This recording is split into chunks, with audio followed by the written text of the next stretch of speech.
Quand on se donne des résolutions, par exemple, de nouvelle année, on s'entend, c'est rare qu'on est réellement capable de les tenir. Et bien souvent, on arrête même de s'en donner parce qu'on y croit plus trop. Et dans cette vidéo-ci, j'ai envie d'éclairer déjà pourquoi ça ne fonctionne pas, comment ça se fait qu'on n'arrive pas à maintenir les résolutions qu'on se donne et surtout comment arriver à pouvoir se donner des objectifs qui sont réels, qui sont concrets et qu'on arrive à atteindre. Parce qu'il y a souvent un manque en fait de vie, de feu, d'inspiration puis de clarté dans le concret de notre réalité pour que ça puisse fonctionner. Donc, je vous souhaite bon visionnement. Premièrement, les résolutions qu'on se donne sont rarement ancrées dans notre réalité. C'est la raison première pourquoi ça ne fonctionne pas, parce que ça vient de l'extérieur, en fait, soit qu'on a entendu que c'était mieux, que c'était bon pour nous. À quelque part, on sait que ce qu'on fait, c'est pas optimal, mais c'est pas quelque chose qui vient de l'intérieur, qui jaillit de l'intérieur. Par exemple, arrêter de boire, plus passer autant de temps devant notre téléphone, devant l'écran, manger moins de sucre, aller au gym, ou encore des objectifs professionnels, atteindre 1 million de dollars cette année, arriver à accomplir tel ou tel projet.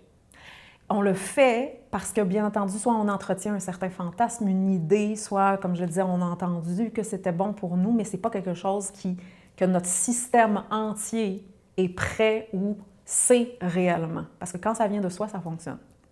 Pour qu'un objectif fonctionne, il y a besoin d'être à 100% ancré dans ma réalité. Pas dans l'idée que je pense, que je crois, que je suis rendue, puis à être, mais dans ce que je suis réellement prête. Donc, la vraie question est, qu'est-ce que je suis réellement prêt ou prête à changer dans ma vie? Je vais vous donner l'exemple d'une femme qui avait pris l'habitude de boire de l'alcool, du vin à tous les jours, et ça depuis très longtemps. Donc, c'était une habitude qui était venue, qui s'était faufilée d'abord doucement, puis qui a pris vraiment de la place. Ça veut dire qu'elle avait un problème d'alcool parce qu'elle n'arrivait pas à arrêter réellement. Ça venait vraiment remplir un certain vide dans sa vie, mais c'était socialement acceptable. Ça veut dire qu'elle buvait quand même pas mal, mais ça n'affectait pas trop. Elle arrivait à pouvoir continuer à travailler, etc. Et ça a commencé à avoir de plus en plus un impact sur sa santé, sur sa vie, puis sentir une certaine pression de ses proches. Mais pourquoi arrêter si ça fonctionne, puis si socialement, ça va, entre guillemets, tout semble correct?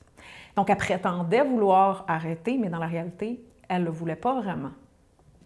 L'alcool était une présence dans sa vie, ça venait remplir un certain vide, un certain ennui qui s'était établi avec le temps. C'était comme un biberon sécuritaire pour venir nourrir une vie qui en fait était stagnée, puis une forme de statu quo, qui est présent dans sa vie. Et peu à peu, cette personne-là a commencé à nourrir autre chose dans sa vie, faire un certain choix pour prendre soin d'elle, mais elle s'accrochait quand même à l'alcool, parce que souvent, on veut les deux. Puis on n'est pas tout à fait prêt à lâcher, parce qu'elle ne savait même pas que c'était possible d'exister sans toute son identité, se tournait autour. L'alcool avait tellement pris une place importante dans sa vie. Puis surtout, l'alcool venait compenser, apaiser sa frustration à l'intérieur. Ce que j'appelle sa bête intérieure, ça veut dire que celle qui, si elle n'était pas noyée là, tous les jours puis nourrie par l'alcool, voudrait que ça change. Là. Elle accepterait zéro ce statu quo-là qui était bâti, mais à quelque part, comme elle ne voulait pas vraiment que les choses changent, le choix qu'elle faisait, c'était de nourrir ce statu quo-là, puis l'alcool est au service de cette intention. Donc, plutôt que de prétendre à la surface, oui, je veux arrêter de boire, ce qui était faux, donc ce qui ne fonctionnait pas, je l'ai invitée à descendre dans sa réalité puis de voir la vérité du choix qu'elle faisait. Donc, de le dire, puis de l'assumer, puis de le voir, puis de le ressentir. Puis ce qui n'est pas, on s'entend évident, parce que c'est beaucoup plus facile de se dire « Ah oui, je vais arrêter un jour, je vais arrêter », mais de descendre dans l'honnêteté de « je veux pas ». Et c'est pourtant cette honnêteté-là qui va me permettre réellement un changement, éventuellement. Donc, quand je suis sérieux à vouloir que ça change, j'ai besoin d'abord d'être vraiment honnête avec ma réalité puis avec le choix inconscient que je fais et pourquoi. Parce que quand on enlève une compensation, là, automatiquement, cette compensation-là, surtout quand ça fait longtemps qu'elle est présente, ça va réveiller ce que ça venait apaiser, ce que la compensation venait engourdir ou enfouir. Et j'ai besoin d'être prête à ça. Si je ne suis pas prête, je vais simplement le remplacer par quelque chose d'autre. Et dans son cas, à ce moment-là, bien, elle s'est donné un objectif qui était réel. Ça veut dire qu'est-ce que je suis prête à faire pour avancer dans cette direction-là, dans son engagement face à elle-même, face à sa pratique quotidienne. Ça veut dire la pratique somatique. Et déjà arriver à pouvoir atteindre cet objectif-là, qui a pris un certain temps, puis à un moment donné, elle y est arrivée, pour permettre cette reconnexion-là à elle-même et à son corps. Donc, d'avoir des moments où elle se ressent réellement, où elle commence à nourrir autre chose pour elle, plutôt que ça soit simplement l'alcool qui nourrit, puis pour ressentir les réelles conséquences de ses choix. Parce que tant aussi longtemps que je ne ressens pas là, viscéralement les conséquences, pourquoi je changerais si ça fonctionne? Puis des fois, il faut se rendre à perdre pour réaliser les conséquences. Souvent, on va créer un changement quand on est malade ou quand on est vraiment face à une réalité. Et c'est ça qui lui a permis, petit à petit, d'arriver à ce point-là, d'être réellement écœuré, réellement tanné de l'alcool, puis de ce statu quo-là, puis de voir que même l'alcool lui permettait même plus le plaisir original, et non pas de nourrir des paroles en l'air qui finalement ne changent rien, mais de ressentir sa réalité, puis de là, faire un choix. Parce qu'on veut généralement que les choses qu'on n'aime pas de soi ou de notre vie juste disparaissent comme ça, comme par magie, juste simplement en tournant la page. Mais lorsqu'une habitude de vie est présente, là, elle cache toujours autre chose. Elle est là pour une raison.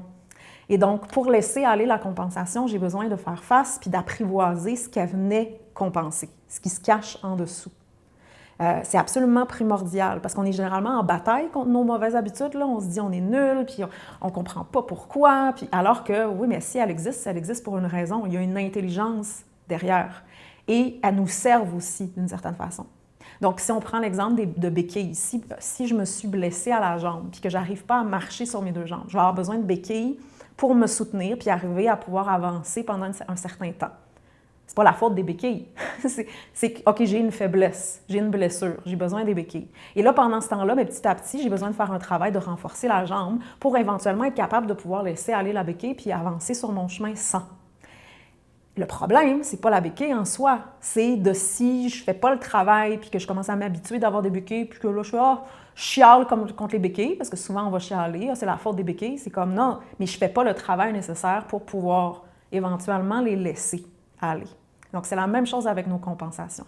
Donc, on veut que nos objectifs ou nos résolutions qu'on se donne se passent comme par magie, alors que ça demande de soi un changement. Puis que je reconnaisse qu'est-ce que la compensation m'a apporté, pourquoi j'ai fait ce choix-là et que je fais encore ce choix-là présentement, et comment je peux entretenir puis nourrir autre chose pour petit à petit arriver à pouvoir la laisser aller pour vrai et non pas venant de l'extérieur. Parce que sinon, ça ne va pas tenir ou je vais le remplacer tout simplement par autre chose. Pour véritablement arriver à maintenir des objectifs qui sont vivants, qui sont réels, j'ai besoin d'abord et avant tout, le tout tient là-dessus, d'une intention claire. Par exemple, mon intention, maintenir un statu quo. Parce que j'ai beau à la surface dire « je veux que les choses changent, je veux que les choses changent », si mon choix puis mes actions, parce que c'est les actions qui parlent et non ce qu'on dit, c'est de maintenir le statu quo, il vaut mieux en prendre conscience puis regarder pourquoi que de me raconter une histoire. Donc, c'est quoi mon intention que je nourris par mes actions? Est-ce que c'est de réellement avancer? Et là, à ce moment-là, OK, clairement, si ça ne fonctionne pas, c'est qu'il manque quelque chose. C'est que mon état d'esprit ou mes actions ne me mènent pas au résultat que je veux. Fait que si c'est ça mon intention, qu'est-ce que j'ai besoin pour pouvoir l'accomplir? C'est une intention de doubler mes revenus. OK, dans le concret des choses, c'est une belle idée, mais concrètement, ou de changer une dynamique de vie ou une intention de guérison. Mon intention, là, c'est littéralement le moteur sur lequel tout découle. Si mon intention n'est pas claire, le reste ne va pas fonctionner. Puis souvent, notre intention est floue. Souvent, notre intention est pas claire, puis on dit vouloir quelque chose, on dit vouloir changer, mais au fond, on ne veut pas vraiment. Puis c'est ça qu'on ne veut pas entendre. On croit notre voix de surface, alors qu'en dessous, il y a un blocage, puis il y a un non en dessous du oui. Et ce non-là, il est intelligent. Il a une raison d'être. Donc, avoir une intention, c'est de voir aussi tout ce qui se trouve dans le chemin de si je suis sérieuse à vouloir quelque chose, j'ai besoin d'abord de voir, OK, qu'est-ce qui bloque, pourquoi? Et de nourrir petit à petit, puis adresser le blocage. Sinon, ça reste une belle pensée en l'air. Et ça a besoin d'être quelque chose qui est réel, là, qui est déjà là en moi. Ça veut dire que c'est une intention, c'est pas quelque chose que je projette, c'est quelque chose qui est présent, dont je suis prête, qui est déjà vivant en moi, puis quelque chose donc que je suis prêt ou prête à voir, puis à nourrir, puis à assumer. Et quand un projet avance pas, là, c'est pas par hasard, il y a une raison. Je pense à une femme que j'accompagne qui porte un projet depuis plusieurs années, puis c'est un projet avec un certain impact social, donc une cause qui originalement lui tient à cœur et dont elle est la mère. Ça veut dire qu'elle a reçu une intention, puis c'est elle qui a manifesté ce projet-là. Et donc, depuis des années, elle veut juste se départir de la responsabilité qui vient avec. Elle aime les perks, ça veut dire les avantages du fait d'être la mère du projet, mais elle ne voulait pas la responsabilité. Puis elle essayait tout le temps de s'en départir, puis le résultat, c'est que, en fait, le projet n'avance pas. Et elle se retrouve prise à quelque part au même point. Donc, ce que je l'ai invitée à voir jusqu'à ce qu'elle réalise qu'en fait, elle voulait entretenir ce statu quo-là. À quelque part, ça l'arrangeait parce qu'elle ne voulait pas réellement que ça avance, parce qu'avancer, ça veut dire devenir responsable, puis prendre la responsabilité de sa création, de ce que je crée. Ça veut dire plus de responsabilité. Et de plus, une autre chose qui était manquante, en fait, qui faisait que les choses n'avancent pas, c'est que la mission originale du projet, l'intention du projet était plus vivante à l'intérieur de elle. Ça veut dire une flamme, mais ça a besoin d'être entretenu. Fait que ça a pu être vivant à une certaine époque, mais là, cette flamme-là, elle était plus vivante, puis toute action découle de cette flamme-là ou de cette intention-là. Et donc, il n'y avait plus d'inspiration en elle, mais non plus avec les gens avec qui elle travaillait. Et du moment où je reviens, puis c'est avant même de poser action, bien, je reviens à clarifier, c'est quoi mon intention, c'est quoi la mission. De là, l'inspiration et les actions nécessaires en découlent naturellement. Le nombre de fois là, que j'ai dû reclarifier l'intention derrière ce que je fais, puis la mission que je porte. Parce que c'est ça, en fait, le plus difficile, c'est s'assurer que ceci, c'est vivant. Le reste, sinon, on se perd dans les actions. Et donc, quand ceci n'est pas clair, peu importe la raison, ou qu'on s'en est éloigné, ou que ça a besoin d'être réactualisé, parce que ce qui a fonctionné pendant un certain temps, à un moment donné, a besoin d'aller plus profondément ou passer au prochain niveau, mais ça va transparaître absolument partout. Ça veut dire que tout va devenir plus difficile quand cette intention-là n'est pas claire. Et quand l'intention manque de clarté ou qu'elle n'est pas ancrée dans la réalité, ça veut dire qu'elle vient d'un fantasme, d'une belle idée qu'on entretient, on peut se donner là, tous les objectifs possibles et inimaginables, ça ne va simplement pas fonctionner parce qu'il manque l'essentiel. Et on sous-estime vraiment à quel point la clarté est essentielle pour accomplir quoi que ce soit.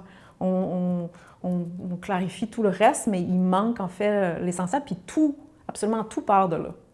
Et donc, je peux dire, je veux, je suis prête, let's go. Bien, c'est pas réellement le cas, puis là, les résultats vont transparaître. Donc, pour la nouvelle année, de prendre le temps de clarifier, je vais vous poser certaines questions, de voir, OK, quels sont vos réels objectifs pour cette année à venir? Des objectifs qui sont déjà présents à l'intérieur de vous, qu'est-ce que je suis réellement prêt ou prête? Et c'est quoi les embûches, puis les blocages, puis les problématiques qu'à ce moment-là, je me sens que vous vous sentez prêt à regarder en face pour vous permettre de prendre le prochain pas? Et c'est quoi l'intention qui est vraiment vivante à l'intérieur de vous? Pas le rêve de, mais quelque chose qui est réellement présent, concret, que vous pouvez poser. Donc, une intention qui est atteignable. Et qu'est-ce que ça vous demande pour avancer dans la direction de cette intention-là? Ça veut dire qu'est-ce que vous avez réellement besoin pour. Parce que si pour l'instant ça ne fonctionne pas, c'est qu'il manque quelque chose qui a besoin d'être raffiné, soit dans l'état d'esprit, soit concrètement. Et si c'est pas clair, là, parce que la plupart des gens, l'intention, elle n'est pas claire, on s'entend. Puis les gens qui ont du succès, c'est parce qu'ils sont clairs, du moins à ce niveau-là. Mais vous avez besoin de prendre le temps de clarifier votre intention. Et donc, plutôt que de poser des actions qui ne vont pas tenir, bien, j'ai besoin de me retirer, de prendre un temps, puis clarifier. Et si vous avez besoin d'aide pour arriver à ce point-là de clarté, parce que des fois, on prétend déjà être clair, mais pourtant, dans le résultat, clairement, il y a quelque chose qui bloque. Et parfois, c'est juste vraiment le flou. Bien, à ce moment-là, j'ai besoin d'une aide pour intégrer ce qui a besoin d'être intégré pour même arriver à un point de pouvoir faire un choix puis de pouvoir poser action. Donc, à ce moment-là, si vous souhaitez avoir des objectifs qui sont ancrés, qui sont réels, qui sont atteignables, n'hésitez pas à me contacter. Ça va me faire vraiment grand plaisir de vous accompagner. Et c'est ça, en fait, qui prouve le fait qu'on est sérieux ou pas. C'est quand j'ai un objectif, d'aller chercher aussi l'aide nécessaire pour pouvoir avancer sur mon chemin puis pour pouvoir réellement passer à la prochaine étape.